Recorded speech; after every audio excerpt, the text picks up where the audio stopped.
Good morning, germs. Nagbabalik tayo dito sa shop. Ito, may project tayo dito, ADB 160 ulit. And this time, ang project natin ay ball race naman. Magpapalit tayo ng bagong ball race.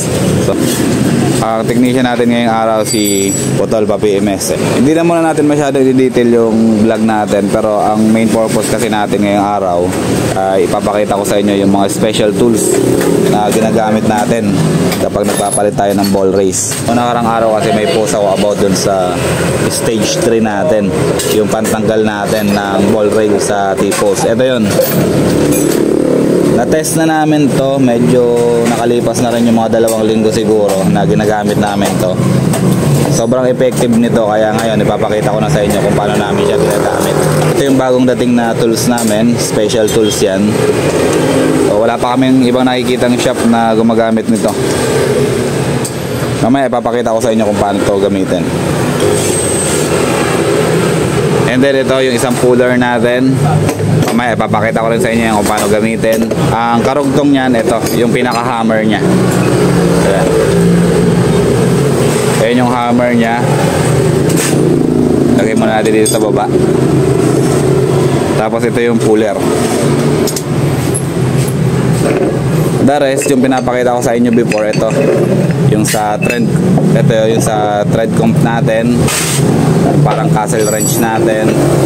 And then ito yung socket natin na 32mm. Ipakita ko naman sa inyo ito dati. Tapos ito yung special tools natin na pang press nung ball rail natin sa T-post. Ito naman yung mga kapartner niya. Ito yung stage 2 natin. Ito yung stage 2 natin. Kung napansin nyo nung nakarang araw or nung mga nakarang vlog natin, ito yung ginagamit natin. Ngayon, hindi na natin ito ginagamit kasi meron na tayong bago. Actually, ito meron pa tong 2 tubo dito pataas. Pataas yan, may 2 tubo siya. Tapos yung puller niya ito. Pero this time iba na yung gagamitin natin. Ito na.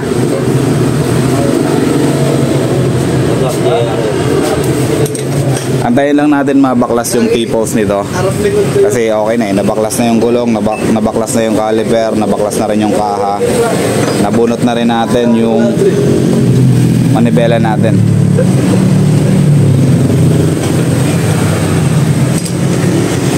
Alam mo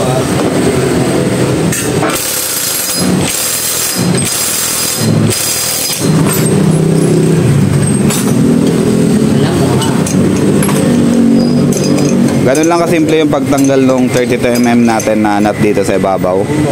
And then, ang next na gagawin natin, yung castle nut naman or yung thread comp. Yung thread comp remover naman natin. Yung mga gantong special tools yung gamit natin, ayan, ma-ensure talaga natin na wala talaga tayong pukpok na gagawin dun sa mga pyesa ng motor ninyo. Akin na yung thread comp. Ito yung thread comp. Ito yung usually na pinupukpok. Ayan, yung mga ano na yan, yung mga space na yan. Since meron naman tayong special tools, ayan, wala tayong nagawang damage dito sa pyesa niya kasi hindi natin siya pinupukpok. Tanggalin muna natin yung shock left and right, and then saka natin matatanggal yung ball rail dito sa kanyang T-post.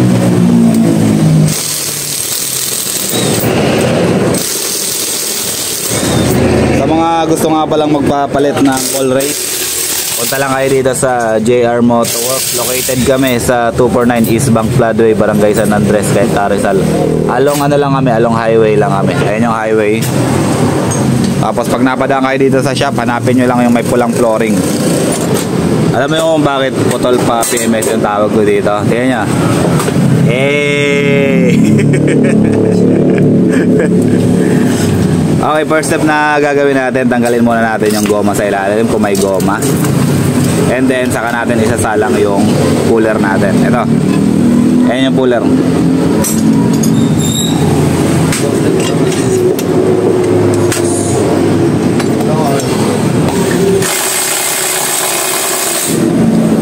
rotate mo kaliwa kanan. Dapat. Yan.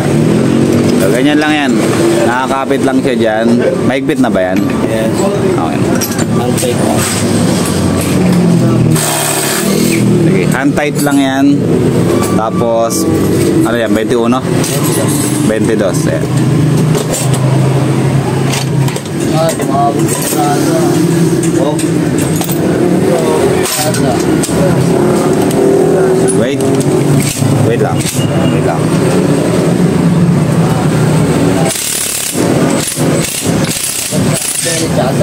Basic lang. Basic. Hindi mo na kailangan. Ganun ka ba?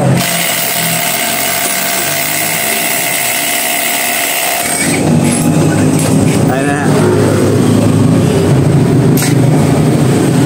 Ayan, sobrang basic lang magtanggal nung ball rail. And then, yung washer na to, tingnan nyo. Walang damage. Hindi nadadamage yung washer natin. Hindi na yuyupi. Dahil hindi natin siya pinupukpok. Ayan. Akin na ulit yung puller. Yan yung itsura niya kapag tinatanggal natin.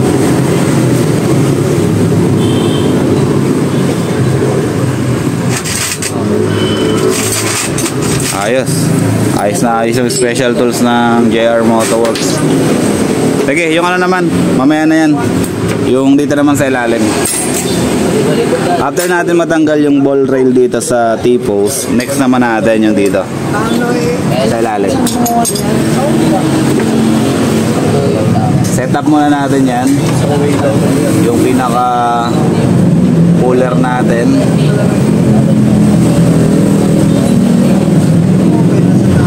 Okay na, naka-set up na.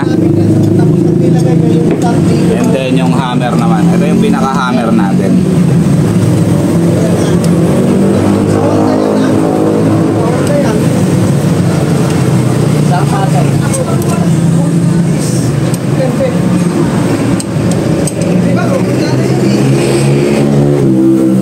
Okay na?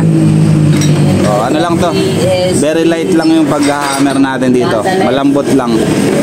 Para hindi mapuwersa yung piyesa na tinatanggal natin. Yan. Sige. Okay. Okay.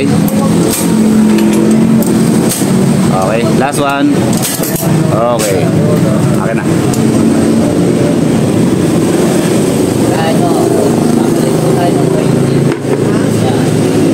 Ayan. Tanggal na rin yung isang ball rail natin dito sa ilalim.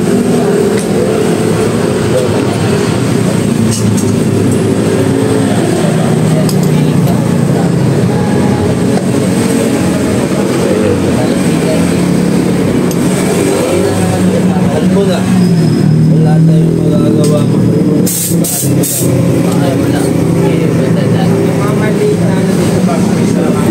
Sinayawan. Wala tayong magagawa mga muna.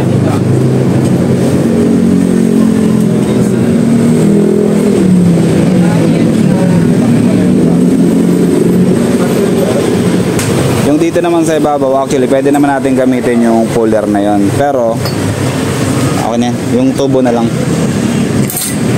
Pero ito yung classic way na ginagamit natin. Ito, special tools pa rin naman to. Okay, banata mo. Dahan-dahan lang din. Okay, mamaya na yan. Dahan-dahan lang.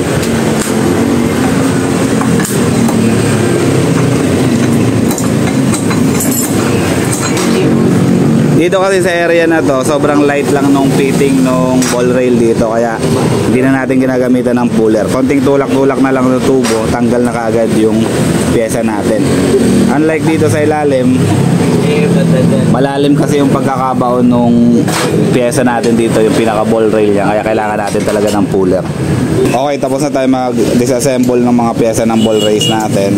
Ang gagawin naman natin ngayon ay maglilinis naman tayo. Linis tayo ng T-post, tapos linis tayo nung part dito sa may chassis natin. And then ang next na nun ay mag-i-install na tayo nung panibagong ball race natin.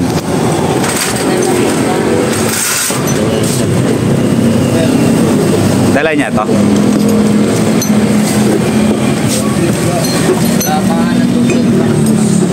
Ito yung install natin. Original na Honda Ball Race. Ano to from Casa. Sa Casa niya to binili. Kung naghahanap kayo ng mga ball race, available naman siya dito sa shop natin, JR Motorworks. Punta lang kayo dito, kaya mag-message kayo sa Facebook page namin. Same lang din, ganito lang din yung ibibigay namin sa inyo. And paalala ko lang, kung bibili kayo ng ball race sa ibang shop, hanapin nyo yung ganito, yung may retainer. Huwag yung puro bolitas lang, kasi mahirap tsaka risky yung pag-install ng mga ganito. Kailangan meron siyang retainer. Sige, putol pa BMS, diretso mo na yan. Tapos na tayo dito sa vlog natin. Yung pagkakabit naman ng ball race, na ipakita ko naman sa inyo last time. Asa na yung special tools natin. Pati nga yung pang-press natin.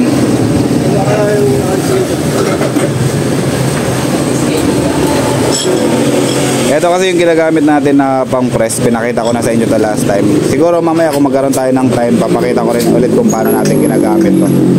Ito yung pang-press natin dun sa mga ball rail na ikakabit natin. Yung dito sa ibabaw, ayan, yung sa ibabaw na yan. And then yung dito sa ilalim, ayan. Ito yung pang-ipit natin, ito yung pang-press natin para hindi natin siya pupukpukin. Gagamitan lang natin siya ng impact wrench o kaya yung ano natin. Meron ba tayo dyan? Yung 28mm na open wrench, yun yung ginagamit natin dito para may baon natin yung mga ball rail natin. Ito yung sa ibabaw. And then ito yung sa ilalim. Usually kasi pag pinukpok natin to, madadamage natin to. And then madadamage din natin yung pinakabahay niya dito. Ito, yung pinaka tubo niya dito. Ayan yung iniiwasan natin, kaya gumagamit tayo ng mga ganito, special tools. Ulitin ko yung ginamit natin sa T-post, ito. And then yung ginamit naman natin sa chassis pagtanggal ng mga pyesa, ito. Puller. Ito, puller din. Ulitin ko, kung gusto nyo magpakabit ng ball race, punta lang kayo dito sa JR Motorworks. And gumagamit tayo ng mga special tools para mas mabilis yung trabaho natin, mas efficient, mas safe, tsaka mas maingat sa pagkakabit ng mga pyesa ng motor ninyo. Maraming salamat. Kuya Germs out.